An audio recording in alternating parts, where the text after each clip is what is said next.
सुहागी पहाड़ के भीषण हादसे को लेकर विधानसभा अध्यक्ष गिरीश गौतम ने पत्रकार वार्ता की। उन्होंने कहा कि सुहागी पहाड़ पर एक ही जगह बार बार हादसे हो रहे हैं, ये बड़ी चिंता का विषय है। उन्होंने कहा कि जिस जगह पे यह हादसा हुआ है वहां पे ढलान व मोड़ के कारण हादसे हो रहे हैं।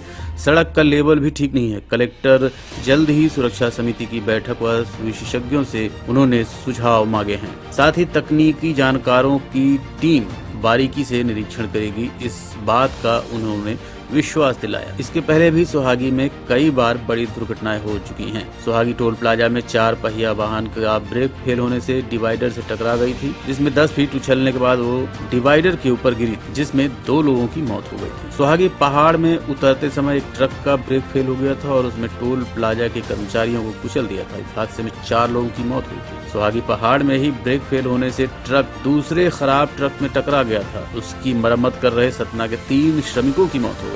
वहीं 4 माह पहले सुहागी पहाड़ में नागपुर से प्रयागराज जा रही यात्री बस ब्रेक फेल होने से डिवाइडर से टकराकर पलट गई। इस हादसे में भी 2 दर्जन से अधिक यात्री घायल हुए थे। सुहागी पहाड़ में ही डाल से लोड ट्रक का ब्रेक फेल होने से वो पलट गया था। इस हादसे में खलासी की मौत हो गई थी। आपको बता दें, रीवा से प्रयागराज मार्ग पर स्थित सुहागी पहाड़ पर लगातार हादसे होते रहते हैं। यहाँ हर 2-4 महीने में बड़ी दुर्घटनाएं सामने आती रहती हैं। जाहिर है, पहाड़ है तो दुर्घटनाएं होंगी ही। इसमें प्रशासन को ध्यान देना चाहिए। वहीं वाहन चालकों को भी सावधानी से वाहन चलाना चाहिए। गाड़ी की मरम्मत सही समय पर करानी चाहिए, क्योंकि आपकी थोड़ी सी लापरवाही से सैकड़ों लोगों की जान चली जाती है। लगातार हो रही इन मौतों पर गिरीश गौतम ने भी सवाल उठाए। उन्होंने कलेक्टर से तकनीकी रिपोर्ट तलब कर मुख्यमंत्री को अवगत कराने की बात कही है। लिहाजा उम्मीद है कि हादसों का डेंजर जोन बन चुकी सड़क को सही किया जाएगा। आइए सुनाते हैं पत्रकार वार्ता के दौरान मध्य प्रदेश के विधानसभा अध्यक्ष गिरीश गौतम ने और क्या क्या कहा। रीवा में बड़ी दुर्घटना हुई है, उसके लिए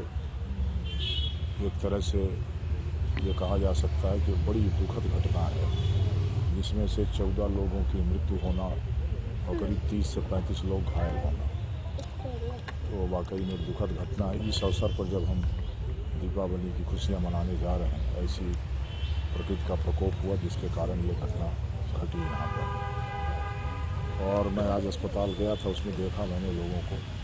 ये ज़रूर हुआ है कि ये बड़ी बात हुई है कि प्रशासन ने थोड़ा सा तीव्रता से काम करने के कारण बाकी कैजुअल्टी होने से हमने बचा लिया और व्यवस्था भी ठीक ठाक हो गई। तो केवल उसके शोक ही व्यक्त कर सकते हैं। वो सारे के सारे लोग उत्तर प्रदेश के थे और हैदराबाद से चले हुए थे गाड़ी से। उसमें कुछ नेपाल के हैं, कुछ बिहार के हैं, कुछ उत्तर प्रदेश के हैं, और ये हादसा हो गया। ये दुखद घटना पाने उसमें शोक भी कर सकते हैं हम, और दीपावली है उसके लिए शुभकामनाएं देते हैं सबको।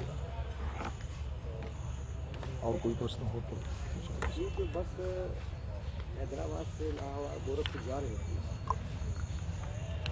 लगभग इसकी दूरी 1500 किलोमीटर होती है।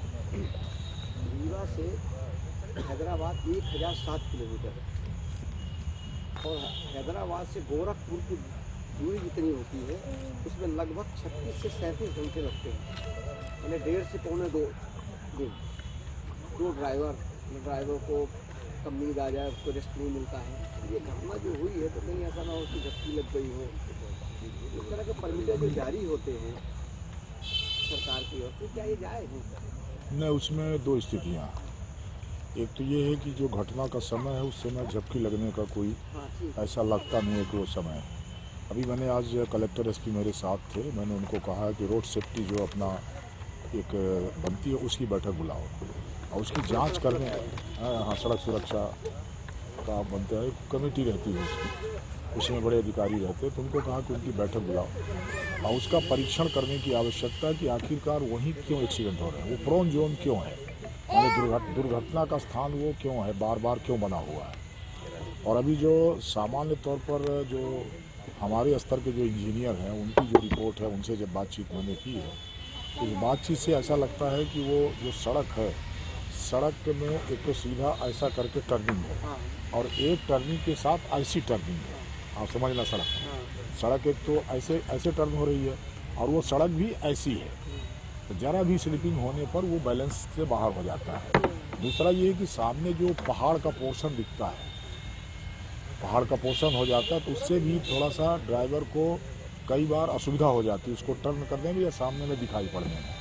तो ये कहा कि उसका परीक्षण हो जाए, परीक्षण करके उसको देख लिया जाए और उसमें से क्या व्यवस्था बन सकती है तो उसके हिसाब से करेंगे, सरकार से सीएम साहब से बात करेंगे, उसका कुछ न कुछ हो जाए। जैसे आप छुइया घाटी वाला बार बार जो हो रहा था, उसको भी ये हुआ कि नई सड़क बनाओ या वाली, उस तरह से क्या बन सकता है उसको देखते हैं। एक प्रस्ताव ये भी था कि वहाँ भी सुरंग टनल कुछ बन सकता है क्या, तो वो सारी चीज़ें जब वो उनका रोड सेफ्टी वाला हो जाए तभी वो बनना है कि क्या करना है। कितनी बार ये रोड सेफ्टी की बैठक करते हैं?